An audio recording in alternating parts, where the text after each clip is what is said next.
हाय खुदा यूसुफ के अजीम और प्यार नाम है। मेरी तरफ से आपको बहुत बहुत सलाम। मैं ज़रा नाफरीन आपके साथ मौजूद हूँ और आप देख रहे हैं प्रोग्राम हमारा कल। हमारे बच्चे, जैसा कि आप इस प्रोग्राम में देखते हैं कि बहुत सारे छोटे छोटे बच्चे जो हैं वो खुदा के कलाम की वर्सेस को आपके साथ शेयर करते हैं, बिब्लिकल स्टोरीज को आपके साथ शेयर किया जाता है। और ये प्रोग्राम जो है वो बहुत सारे संडे स्कूल टीचर्स के लिए हेल्पफुल रहा है। लास्ट ईयर्स में हमने बहुत अच्छा फीडबैक भी सुना और thank you so much again आप सबका जो हमें दुआओं में याद रखते हैं, जो हमारे लिए प्रेयर्स करते हैं, जो हमें कमेंट्स पास करते हैं डिफरेंट सोशल ऐप पे। आप हमारी डिफरेंट एक्टिविटीज़ को देखते हैं, हम खुदा उनकी शुक्रगुजारी करते हैं। और आज हम जो है वो बड़ा खूबसूरत पैगाम लेकर आपकी खिदमत में हाजिर हैं। आज का टॉपिक भी बड़ा खूबसूरत है, हम वो भी आपके साथ शेयर करेंगे कि किस तरह से हम ईमान पर कायम रह सकते हैं।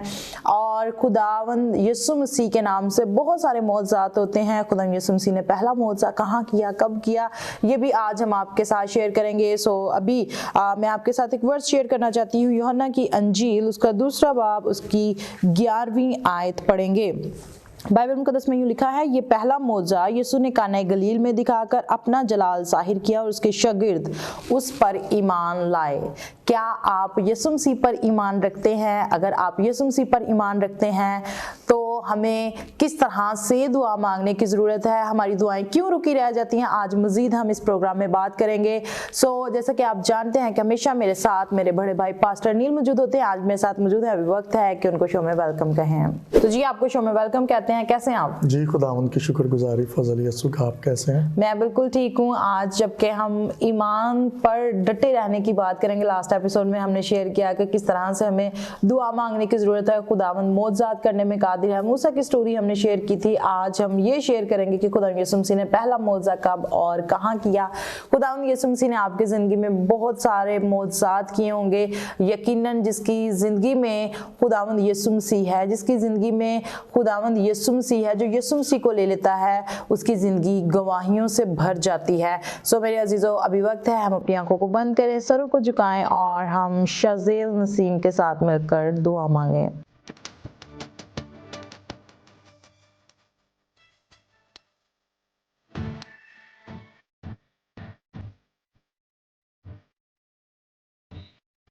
कदोस साहब आप दुआ करता हुआ मुल्क पाकिस्तान के दुआ करता हुआ मुल्क पाकिस्तान में अमन और शांति को कायम करना है बाप। बाप इस तरह से पास फजल उनकी पूरी टीम का दुआ करता है बाप, उनको चुना ब्लेस करना बरकत देना है बाप। बाप इस तरह टीचर जरना पर पास नील का दुआ करता है बाप, उनको भी चुना ब्लेस करना बरकत देना है बाप। दुआ करता है बाप जैसा कि अब नया साल है बाप, नए साल की ढेरों खुशी है बाप, सबको अब नाइट करना है बाप। अब दुआ करता है जिस इस वक्त है बाप, जो इतने भी लोग हमें आवाज कर रहे हैं बाप, वो बरकत को रिसीव करे बाप। मेरी छोटी सी इंजा को सुनर कबूल कर, आमीन। तो जी वर्स, हमें हर एक नए दिन में खुदावंद की शुक्रगुजारी करने की ज़रूरत है और हमें दिन के आगाज़ में दुआ करने की ज़रूरत है। हमें हर एक काम शुरू करने से पहले दुआ करने की ज़रूरत है, उससे मांगने की ज़रूरत है, क्योंकि वही हमारा जिंदा खुदा है, वो यहोवा यरी है, वही मुहैया करता है। वो कहता है कि मुझसे मांग, मैं कौमें उम्मतें तुझे मिरास में दे दूंगा।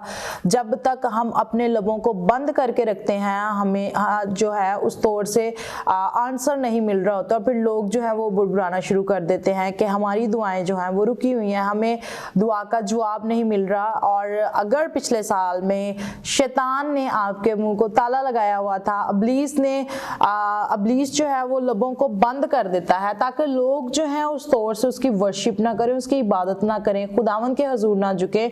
झुक तो जाते हैं, ये भी पॉइंट हम देखते हैं कि झुक भी जाते हैं, लेकिन उस तौर से चर्चिज में बैठ के भी दुआ नहीं मांग रहे होते हैं। जी बिल्कुल ऐसा ही है, लेकिन हम खुदा की शुक्रगुजारी करते हैं कि आज लोगों में अवेयरनेस आ रही है और बहुत सारे लोग चर्च में झुकते तो हैं खुदा के हजूर, 30 साल से 40 साल से वो चर्च में जाते हैं और वो ये सोचते हैं कि अब हम खुदावंद के बहुत करीब चले गए हैं। मैं अक्सर कहता हूँ कि चर्च में बढ़ना खुदा में बढ़ना नहीं है।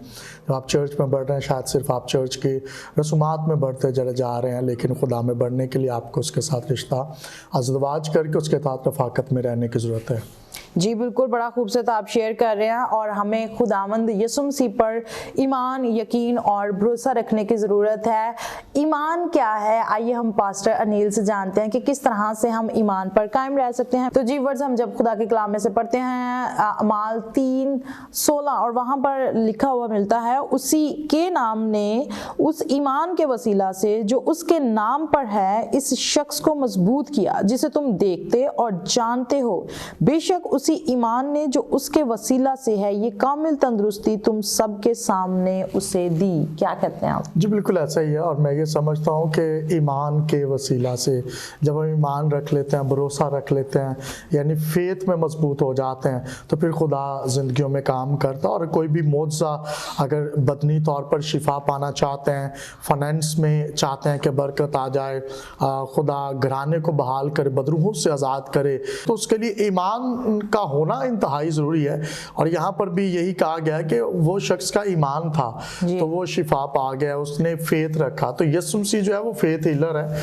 मैं पिछले प्रोग्राम में भी बात कर रहा था, तो ज़रूरत है कि यीशु मसीह को ज़िंदगी में काम करने का मौका दिया जाए और उसके कहा जाए कि खुदावंद अगर आप डामाडोल हो जाते हैं, और ईमान कब रखना है। बहुत सारे लोग ईमान रखते हैं लेकिन वो मुश्किल में, मुसीबत में ईमान नहीं रखते। वो जब बहुत अच्छे हालात हैं फिर कहेंगे खुदावंद खुदावंद, ज़रा मुश्किल आ जाए तो वो खुदावंद के जो खिलाफ जो है वो बुड़बुड़ाना शुरू कर देते हैं। तो मैं अक्सर कहता हूँ कि आपने ईमान रखना है तो हर तरह के हालात में, हर तरह की मुश्किलात में ईमान रखना है, ताकि खुदावंद आपको शिफा अता करे, खुदावंद आपको हील करे। हर तरह के हालात, क्राइसिस, सर्कमस्टेंसेस में खुदावंद के साथ जुड़े रहना है, और यही ईमान है। जी बड़ा खूबसूरत आपने शेयर किया। और जो आज मैंने फर्स्ट वर्स शेयर की थी यूहन्ना 2:11, वहाँ पर भी लिखा हुआ है कि जब यीशु मसीह ने मौजा दिखाया तो यीशु मसीह के शागिर्द देखकर ईमान लाए। आपकी ज़िंदगी में अगर कोई मौजा हुआ है तो आप ज़रूर अपनी गवाहियों को रिकॉर्ड करके आप दूसरों के साथ शेयर कर सकते हैं। आप देखते हैं कि खुदा किस तरह से मौजात करता है। अगर आप चाहते हैं कि खुदा आपकी ज़िंदगी में काम करे तो आप यीशु के नाम से मांगना शुरू करें, क्योंकि खुदा के कलाम में लिखा हुआ है कि मेरे नाम से, मेरे बाप से जो कुछ मांगोगे वो तुम्हारे लिए हो जाएगा। आसमानी बाप हमारा ये चाहता है कि हम यीशु के नाम से मांगना शुरू करें। आप इस तरह से लाउडली जो है वो बोलना शुरू करें, उसे पुकारना शुरू करें, और यकीनन वो आपकी ज़िंदगी में भी काम करेगा। ईमान अनदेखी चीज़ों का सबूत है। और अभी वक्त है कि हम बच्चों का आज का खूबसूरत टैबलो देखें। आइए मिलकर देखते और इंजॉय करते हैं।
जी, अभी आपने ये खूबसूरत टैब्लो देखा है, और जब हम सांस लेते हैं हमें खुदावंद की शुक्रगुजारी करने की ज़रूरत है कि उसने अपना दम इंसान में फूंका, आदम में फूंका तो आदम जीती जान हुआ। जी, हम खुदा की शुक्रगुजारी करते हैं। यकीनन आदम को खुदा ने ना सिर्फ दम दिया बल्कि खुदा ने इख्तियार भी दिया, और जब वो इख्तियार हवा ने शैतान के बहकावे में आकर उसे शैतान को दे दिया, यानी लूसीफर को दे दिया, तो उसके बाद यीशु मसीह आए और यीशु मसीह ने वो इख्तियार स्वर्शिप जो है वो वापस हमें दिला दी है। तो हमें अब इस इख्तियार का इस्तेमाल करना, और इस इख्तियार का इस्तेमाल ना सिर्फ आप सिर्फ बाइबल पढ़ने से बल्कि बाइबल पर अमल करने से आप इस इख्तियार का इस्तेमाल कर सकते हैं। और ये जो बाइबल मुकद्दस है जनाब, ये लिखी गई है लेकिन इससे पहले बोली गई है, और जब ये बोली गई है तो इसलिए लिखी गई है कि इसको फिर से बोला जाए। तो हमने इस किताब को, किताब मुकद्दस को अपने दिल में रखना, और हर मुश्किल हालात में, हर तरह के सर्कमस्टेंसेस में हमने इस किताब मुकद्दस के अल्फाज को बोलना है। और जब आप खुदा के वादों को, खुदा के कलाम को मुश्किलात में बोलते हैं तो मुश्किलात जाती रहती है, क्योंकि लिखा है कि जिंदगी और मौत जुबान के काबू में है। और जब खुदा के अल्फाज जो खुदा ने बोले ईमान के साथ, अगर आज हम इन अल्फाज को ईमान के साथ बोलना शुरू करें तो वही क्रिएशन का काम, वही ज़िंदगी में मुश्किलात को भगाने का काम, वही तूफ़ानों को थमा देने का काम जो यीशु मसीह ने किया है। तो मैं ये समझता हूँ ये सारा कुछ आज भी हम कर सकते हैं। Praise the Lord. बड़ा खूबसूरत आपने शेयर किया कि हमें बोलना है, हमें मुंह को खोलना है।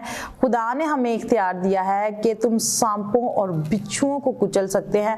कैसे कुचल सकते हैं हम? जब हम उस अथॉरिटी को अपने अंदर लेंगे और उसको फील करेंगे। मेरे अजीजों, हम खुदा के कलाम को पढ़ते तो हैं, हम बहुत सारा कलाम सुनते हैं, और बहुत सारे लोग ऐसे हैं जो कि दिन की 3-3, 4-4 इबादत भी अटेंड करते हैं, संडे के रोज जाते हैं, वीकली वेडनेसडे मीटिंग में जाते हैं। बहुत सारे लोग जो हैं वो बाइबल रीडिंग करते हैं, और बहुत सारे लोग जो हैं वो बाइबल मुकद्दस को जुबानी भी याद कर लेते हैं, लेकिन उसको शेयर नहीं करते, उसको बोलते नहीं है, अपने लबों को नहीं खोलते। और इब्लीस नहीं चाहता कि आप खुदा के कलाम को बोलें। जब आप खुदा के कलाम को बोलेंगे, आप खुदा के वादों को याद करेंगे, आपके जुबान में खुदा ने इतनी कुव्वत रखी हुई है कि आप बोलें और वो जंजीरें जो हैं वो टूट जाएंगी। वो ताले जो आपकी जिंदगियों में इब्लीस ने लगाए हुए हैं, बरकत रुकी हुई हैं, तो आप बोलना शुरू करें। खुदा के उन तमाम वादों पर जो है वो आप खड़े हो जाएं और कहें कि खुदावन तू सब कुछ करने पर कादिर खुदा है, तो खुदा आपकी जिंदगी में भी काम करेगा। भी वक्त है कि हम आज की खूबसूरत स्टोरी स्ताइश नवाज से सुने। आइए मिलकर सुनते हैं और बरकत को रिसीव करते हैं।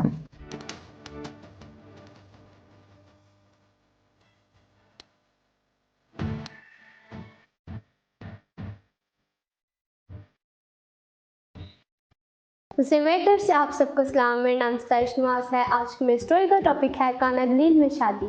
गलील के शहर काना में शादी थी। यसु और उसके शागिर्दों की भी इसमें दावत थी, और उसकी माँ भी वहाँ थी। जल्द ही मैं खत्म हो गई। यसु की माँ ने उसके पास आकर कहा, उनके पास मैं नहीं रही। यसु ने जवाब दिया, माँ तुझे बताने की ज़रूरत नहीं कि मैं क्या करूँ, वक्त आने पर मैं कुछ करूँगा। दस्तूर के मुताबिक वहाँ 6 बड़े मटके रखे थे। यसु ने हाथ से कहा, इन मटकों को पानी से ऊपर तक भर दो। उन्होंने ऐसा ही किया। यसु ने कहा, इसमें से कुछ मेरे ज़ियाफ़त के पास ले जाओ। उन्होंने ऐसा ही किया। उन्होंने खाया और बहुत उम्दा पाया। वो ना जानते थे कि ये कहाँ से आई है, लेकिन जिन हाकिमों ने उसे निकाला था वो जानते थे। यसु ने दुल्हा को बुलाया और उससे कहा, लोग अच्छी मैं पहले पेश करते हैं और मामूली उस वक्त जब सब सिर हो जाए, लेकिन तूने अच्छी मैं अब तक रख छोड़ी है। सो प्यारे बच्चों, ये पहला मौज़ा जो खुदा ने काना गलील में दिखाया, इससे खुदा की कुदरत जाहिर हुई और उसके शागिर्द ईमान लाए। आमीन। Thank you and God bless all of you. जी, अभी आपने ये खूबसूरत स्टोरी सुनी है स्ताइश नवाज से। आई होप सो कि आज की स्टोरी के वसीला से आपने बरकत को रिसीव किया है। आपने देखा कि छोटे छोटे बच्चे जो हैं वो खुदा के कलाम को जुबानी याद करते हैं, बिब्लिकल स्टोरीज को शेयर करते हैं। अगर आपको कोई बाइबल की स्टोरी आती है तो आप ज़रूर वो भी शेयर कर सकते हैं हमारे साथ। स्क्रीन पे के नंबर पे आप हमसे रब्ता कर सकते हैं, आप शेयर कर सकते हैं। और अगर आप चाहते हैं कि आप वो एपिसोड जो आपने मिस कर दिए, अगर आप चाहते हैं तो आप ज़रूर स्क्रीन पे दिए गए हमारे यूट्यूब चैनल पर विजिट कर सकते हैं। आप इस चैनल को सब्सक्राइब कर सकते हैं ताकि हमारी हर नई आने वाली वीडियो सबसे पहले आप तक पहुंचे। और आप इस शो में से देख सकते हैं कि हमारी जो टीचिंग्स हैं वो किस तरह से हम बच्चों को खुदा का कलाम सिखाते हैं, और उन तमाम वर्सेस को जो है वो बच्चे बोल रहे होते हैं, आपके साथ शेयर कर रहे होते हैं। और जितने संडे स्कूल टीचर्स वॉच करें, अगर आप चाहते हैं कि आप के बच्चों में भी ऐसा टैलेंट हो, पास्टर नील, बच्चों के अंदर टैलेंट होना भी बड़ी बात होती है। बहुत सारे बच्चे जो है वो शाय फील करते हैं, खुदा के कलाम को शेयर करना जो है वो शाय फील करते हैं। और बहुत सारे हम टीनेज के देखते हैं, यंगस्टर्स को देखते हैं, जब उनको बाइबल स्टडीज क्लासेस में, इवन वो क्लासेस में आ रहे होते हैं सालों साल से, लेकिन ना तो वो खुदा के कलाम को शेयर करते हैं। 3 साल भी गुजर जाए, 4 साल भी गुजर जाए, अगर उनको बाइबल रीडिंग का कहा जाए या आपने दुआ करनी है तो वो शाय फील करते हैं। तो आप क्या कहते हैं कि किस तरह से हम अपने अंदर से शाय को निकाल सकते हैं? मैं ये समझता हूँ कि बच्चों के अंदर अगर कलाम की बात की जाए तो ये कलाम सिर्फ संडे स्कूल टीचर्स का काम नहीं है। वो तो 1 घंटे के लिए, शायद बहुत सारे संडे स्कूल्स में तो संडे को सिर्फ आधे घंटे के लिए, 1 घंटे के लिए जो है वो क्लासेस होती हैं। लेकिन खुदा का शुक्र अदा करते हैं कि हमारे संडे स्कूल में जो है वो एवरी इवनिंग जो है वो क्लास होती है। लेकिन यहाँ पर माँ बाप की जो जिम्मेदारी है उससे गाफिल नहीं रहा जा सकता। माँ बाप को चाहिए कि वो भी बच्चों की इस रूहानी परवरिश में अपना अहम किरदार अदा करें। बच्चों से पूछें कि बेटा आपने क्या सीखा है और क्या पढ़ा, आज टीचर ने क्या सिखाया, और बच्चों को भी चाहिए कि माँ बाप को जाकर बताएं। तो इससे क्या होगा कि ना सिर्फ बच्चे संडे स्कूल में बल्कि घरों में जाकर भी कलाम को जो है वो प्रैक्टिस करते रहेंगे। और फिर घर में एक दुआया माहौल दें उनको, घर में जो है वो कोई ऐसा इन्वायरमेंट क्रिएट करें कि बच्चे अगर कलाम को सीख के जा रहे हैं तो माँ बाप कलाम पर चल के उनको अमली जामा पहना कर दिखाएं कि देखें हम बाइबल मुकद्दस के मुताबिक ज़िंदगी गुजार रहे हैं। तो उनको पता हो कि ये सिर्फ पढ़ने की किताब नहीं है, ये सिर्फ सुनने की किताब नहीं है, ये सिर्फ संडे स्कूल की हद तक किताब नहीं है, बल्कि इसको घर में भी इम्प्लीमेंट किया जा सकता है और करना भी चाहिए मसीही घरानों के अंदर। और दूसरी बात ये कि हमें इसके साथ साथ जो है वो इस बात पर जोर देने की ज़रूरत है कि बच्चे ना सिर्फ संडे स्कूल में या चर्च में खुद जाएं, बल्कि माँ बाप खुद उनको साथ लेकर जाएं। कई एक बार कहते हैं जी बच्चे छुट्टी है जी, छुट्टी का दिन है। मैंने बहुत सारे मसीही घरों में जो बहुत ज़्यादा अपने आप को एजुकेटेड या कुछ ये समझते हैं और कहते हैं कि जी हम तो बहुत पढ़े लिखे हैं और हमें खुदा के संडे को जी कर्टन आगे कर दें और क्या होगा कि हमारे बच्चे जो है वो रेस्ट करें, क्योंकि वो सारा हफ्ता जो है वो 6 दिन जो है वो पढ़ते रहे हैं, तो ये तो रेस्ट का दिन है। तो ये रेस्ट का दिन नहीं है, ये खुदावंद यीशु मसीह में रेस्ट का दिन है। लेकिन करना क्या है कि हमने खुदा के साथ जुड़ना, और ये संडे सर्विस जो है वो खुदा में पुरजोश और गर्म होने की जरूरत है। ये दिन हमने खुदा के साथ गुजारना है, ख्वाब खरगोश के मजे लेते हुए नहीं गुजारना कि आप नींद में पड़े रहें और जो है वो 7वां दिन जो है वो ऐसे गुजार दें। जी बिल्कुल, जैसे कि आप देखते हैं कि बच्चों को स्कूल भेजने के लिए बड़ा पुश किया जाता है, अर्ली इन द मॉर्निंग उनको जगाया जाता है, उनकी सारी चीज़ों को ख्याल रखा जाता है। इवन के मदर्स जो है वो उनके बैग चेक कर रही होती हैं कि इनकी कोई नोटबुक वगैरह जो है वो घर ना रह जाए। इसी तरह से मदर्स को चाहिए कि आप अपने बच्चों के लिए एक संडे स्कूल बैग रेडी करें जिसके अंदर उनकी जो है वो नोटबुक रखी जाए, ताकि बच्चे जो हैं वो वर्सेस को लिखें, उनको याद करें। आप उनके साथ जो है उनकी जो संडे स्कूल से स्टोरी बुक मिलती हैं आप वो रख सकते हैं, आप आर्ट वर्क की चीज़ें उसमें रख सकते हैं, ताकि आपके बच्चे जो हैं वो आर्ट के थ्रू भी खुदा के कलाम को सीखें। जैसे कैसे भी आपके बच्चे इंटरेस्ट रखते हैं, संडे स्कूल टीचर्स ये कोशिश करती हैं कि वैसे ही बच्चों को खुदा का कलाम सिखाया जाए। बहुत सारे बच्चे पास्टर नील हम देखते हैं कि नॉटी होते हैं, वो नहीं सीख पाते उस तौर से। बहुत सारे बच्चे जो हैं वो खास तौर पे इवन हमारे पास भी इसलिए आ रहे होते हैं कि वो गेम्स को एंजॉय करते हैं, गेम्स खेलने के लिए। लेकिन आप बच्चों को क्या कहना चाहते हैं और उन तमाम पेरेंट्स को जो कि संडे स्कूल के दरवाजे तक भी जाना पसंद नहीं करते? मैं बहुत अफसोस के साथ ये बात कहना चाहता हूँ कि आज हमारी जो 80% जो हमारी क्रिश्चियनिटी के जो लोग हैं वो अभी तक फ़िक्रमंद नहीं है कि अगले जहां में जाकर क्या होगा। इस जहां के लिए फ़िक्रमंद है इसीलिए क्योंकि वो ये समझते हैं कि इसी जहां में जो कुछ है वो इसी जहां में है। तो अपने बच्चों के जो हकीकी फ्यूचर है, जो मुस्तकबिल है, जो हमेशा की ज़िंदगी है, उसके बारे में फ़िक्रमंद नहीं होते। तो मैं आज जितने देख रहे हैं, मैं आप सबको यही कहना चाहता हूँ, आप को खुदा ने औलाद जैसी बरकत दी है और आपने इसका हिसाब देना है खुदा को। खुदा ने इस रिस्पॉन्सिबिलिटी का आपसे पूछना है कि आपने उसकी तरबियत कैसी की अपनी औलाद की, क्योंकि अमसाल की किताब के अंदर लिखा है कि औलाद की यानी लड़के की उस राह में तरबियत कर इस पर जाना है और वो बुरा होकर भी उस पर से नहीं मुड़ेगा। तो आपने करना कि आपने तरबियत करनी है, तरबियत कलाम के मुताबिक करनी है और इसके लिए बच्चों को संडे स्कूल खुद लेकर जाना है। अब ये दौर नहीं है बच्चों से कहे कि बेटा आप चले जाओ, बेटी आप चली जाओ चर्च में या संडे स्कूल। आपने उंगली पकड़कर उनको साथ लेकर आना है, फिर घर में ऐसा माहौल एनवायरनमेंट जो है वो क्रिएट करना जो गॉडली इनहेरिटेंस हो, जो गॉडली विरासत का जो माहौल है वो इन्वायरमेंट आपने घर में क्रिएट करना है। और उसके लिए आपको खुदा में झुकने की ज़रूरत है और फिर आपके बच्चे भी ज़रूर आपके दस्तरखान पर जैतून के पौधों की मानिंद होंगे।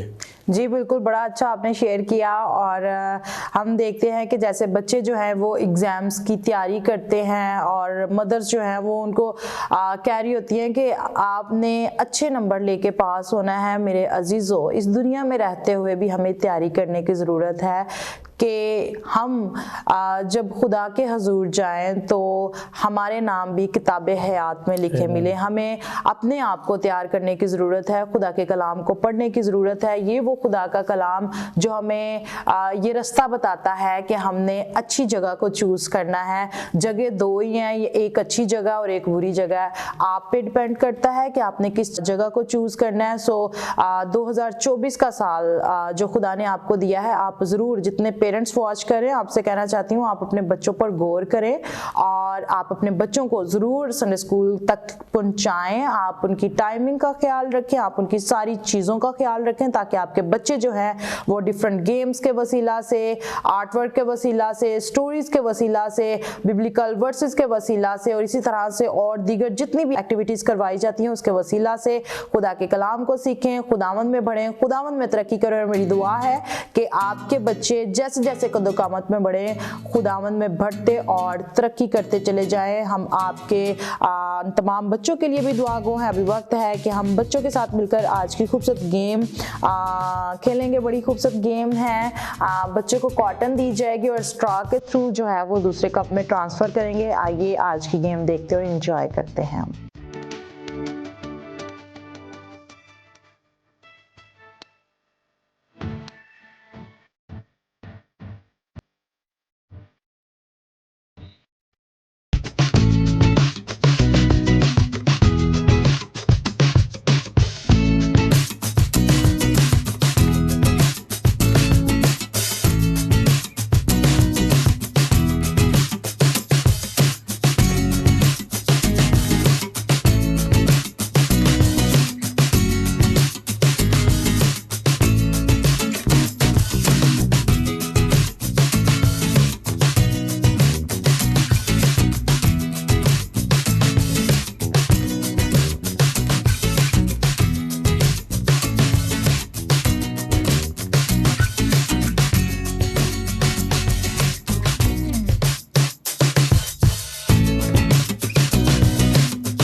बच्चों की गेम देखी है। आई होप सो कि आज के एपिसोड के वसीला से, खुदा के कलाम की बातों के वसीला से और इसी तरह से जो आज हम बातें आपके साथ शेयर कर रहे हैं कि किस तरह से आप खुदावंद में बढ़ सकते हैं, किस तरह से आप बच्चों को मौका दे सकते हैं कि वो खुदावंद में बढ़ें। आप जो है वो इन तमाम चीज़ों को नोट कर सकते हैं और आप अपने बच्चों को मोर देन सिखा सकते हैं। सो अभी हम आते हैं पास्टर अनिल की तरफ और उनसे जानते हैं कि आज की स्टोरी के रिलेटेड मजीद क्या शेयर करेंगे कि खुदा यीशु मसीह ने मौजा किया काना गलील की शादी में। जी बिल्कुल, आज मैं ये समझता हूँ ये पहला ऐसा मौजा है जिसका जिक्र बाइबल मुकद्दस में हमें मिलता है और नए अहदनामा में यकीनन यीशु मसीह की पैदाइश भी एक मौजा है, लेकिन यीशु मसीह ने खुद से जो मौजा करके दिखाया वो यही था कि मटकों में पानी भर दिया जाए। तो मैं अक्सर यहाँ पे ये कहता हूँ कि आप अपने आप को कलाम से भरें, वो आपको मौक़ुफ़ुल फितरत कुदरत से भर देगा। तो जब आप कलाम से भरे होंगे तो वो आपकी ज़िंदगी में काम करेगा। और हम खाली जो है वो क्ले वेसल्स हैं, यानी खाली बर्तन है, मिट्टी के बर्तन हैं। तो हमने करना क्या है, हमने अपने आप को कलाम के पानी से भरना है। और जब वो कुदरत हमारी ज़िंदगी में आ जाएगी, ये सुमसी आ जाएगा, ये सुमसी की मौक़ुफ़ुल फितरत कुदरत आ जाएगी, तो आप ताज़ा मैं से भर जाएंगे, यानी उस मैं से जो कभी ना उतरने वाली है। यानी ये सुमसी में आप पे वस्त और मजबूत हो जाएंगे। और पहला मौज़ा ऐसा ही किया, बहुत सारे लोगों को चाहिए कि जब भी वो शादी करता है, और हकीकत सारे मसीहियों को ये चाहिए कि जब वो शादी करते हैं तो ये सुमसी को अवलीन तरजीह दें अपनी शादी में। जैसे और अक्सर कहते हैं यीशु जैसे तो काना गलील की शादी में मौजूद था, हमारी शादी में भी आप मौजूद हो, लेकिन 5 मिनट के लिए, 10 मिनट के लिए, फिर उसके बाद वो क्या करते हैं कि वो शैतान को भी दावत देते हैं। तो आज मैं ये आप सबों से कहना चाहता हूँ, अगर आप शादी करते हैं तो आप यीशु मसीह को अपनी ज़िंदगी में शादी में दावत दे सकते हैं। और वो आना भी चाहता है, बल्कि वो हमेशा आपकी ज़िंदगी में रहना चाहता है, ना सिर्फ शादी में बल्कि पूरी ज़िंदगी उसको दे दें। क्यों जनाब? Praise the Lord. बड़ा खूबसूरत आपने शेयर किया कि हमें अपनी पूरी ज़िंदगी खुदावंद को देने की ज़रूरत है। और मुझे वो बात याद है कि जब हम छोटे थे तो हमारी मामा अर्ली इन द मॉर्निंग, अभी भी प्रेयर करती हैं लेकिन अर्ली इन द मॉर्निंग उठ के प्रेयर करती थी और वो कहती होती थी कि खुदावंद मैं अपने बच्चे तुझे देती हूँ। और उस वक्त जबकि मैं छोटी थी, मैंने आज तक मेरी हिम्मत नहीं थी हुई कि मैं अपनी मामा से पूछूं कि हमें खुदावंद को दे रहे हैं, मीन्स कि हम मर जाएं क्या। लेकिन खुदावंद को देने का मकसद ये है, खुदावंद को अपनी औलाद दे देने का मकसद है। जैसे हन्ना ने, जब मैंने खुदा के कलाम को पढ़ना शुरू किया तो फिर खुदावंद के कलाम ने बताया कि हर एक मदर को ये चाहिए कि वो अपनी बच्चे जो है, अपनी औलाद जो है वो खुदावंद को गिफ्ट कर दे, ताकि खुदावंद आपके बच्चों की राहों को हमवार करें, रोशन करें, आपके बच्चे जो हैं वो खुदावंद में बढ़ते चले जाएं। इस वक्त जितने भी बच्चे देख रहे हैं, मैं आपसे कहना चाहती हूँ कि खुदावंद चाहता है कि आपका फ्यूचर ब्राइट हो। फक्त अपनी निगाहों को खुदावंद पर लगाए रखें, अपनी निगाहों को उस कलाम पर जो खुदा का कलाम हमें बताता है उस पर लगाने की ज़रूरत है। अगर आज से पहले आप संडे स्कूल नहीं गए तो इस साल में आपने संडे स्कूल जाना है। आज ही से ये अहद करें कि मैं संडे स्कूल जाऊंगा। और वो बच्चे जो स्टडीज छोड़ चुके हैं, आप इस साल में दोबारा से अपनी स्टडीज को भी ज्वाइन करें। एजुकेशन जो है वो भी बेहद ज़रूरी है। आप अपनी पढ़ाई पर भी फोकस करें ताकि आप खुदा के कलाम को पढ़ सकें। अभी जो है वो हम बच्चों से वर्सेस सुनेंगे और इसी के साथ साथ हम लेते हैं आपसे इजाज़त। अपना बहुत सारा ख्याल रखिए, हमें दुआओं में याद रखिए। और आज के एपिसोड के वसीला से आपने जो बरकत रिसीव की है, आप इसका फीडबैक हमें दे सकते हैं। God bless you all. Pakistan जिंदाबाद।